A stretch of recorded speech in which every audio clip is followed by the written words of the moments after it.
let's try to understand the vicious cycle of disruptive marriages. When the topic of marriage is spoken of in a family, the first step taken is to find the best suitable choice for the individual by the family or by the self. Now, this is done based on a list of parameters such as looks, education, family background, financial status. What needs to be included here is the psychological compatibility. This can be checked with the help of quizzes or questionnaires or with the help of a premarital relationship counselor.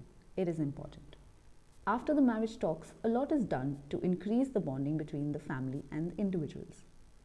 There is an exchange of a lot of gifts and of laughter, sometimes fake, sometimes real. Now, people pleasing needs to stop to only how much is necessary. The families can also limit everything to what actually matters and what makes a difference. Weddings could be stressful. The families could mutually decide to reduce the stress burden. Yes, the dream for the perfect wedding has been there for years, but only the ones who matter will remember what you did. Ask yourself, is this going to make my future better, or is it going to affect me and my future? Growing up and watching a lot of fairy tale stories of happily ever after builds up unrealistic expectations in the unconscious. This is satisfied by the initial exchange of excessive love and gifts. Then comes the reality check, when the limelight fades away and everything mellows down. This is when the individual feels a constant struggle with the self. What the individual can do here is become more flexible.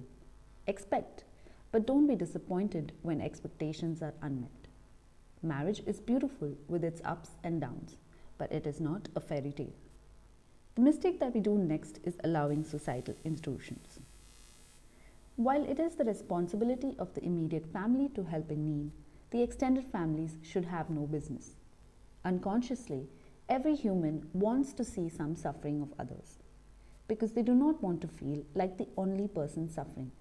This is an instinct and it is scientifically proven. No person is without problems, but only a wise person will genuinely and selflessly want to help others. Owing to the influence of others and for the satisfaction of self-ego, we play blame games. Now, blame games are defense mechanisms that we play every day to get an ego boost. We blame it on the weather, blame it on the self, blame it on the fate, blame it on karma, blame it on others. In relationships, blame games are the number one reason for distress. Maturity is taking self-responsibility for what happens. It takes two hands clapping to make a noise. There is an excellent book called Games People Play by Eric Berne, which I urge you all to read. Now, all this in a marriage leads one to question oneself, should we live for others or should we live for ourselves? There comes the search for individualistic sources of happiness. While it is not wrong, what we choose to do is important. A person with a healthy sense of self will choose ways that are less harmful to the self, but others will choose ways that are harmful to the self. Harmful ways are addiction to various substances and habits, deliberately hurting others, and deliberately finding ways to escape reality.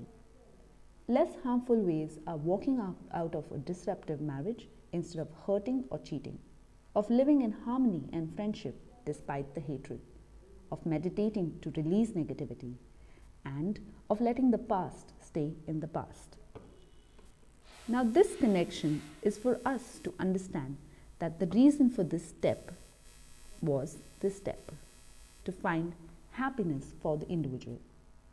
While we've understood this cycle, altering our thought process in the right way can make this cycle a functional cycle and reduce stress.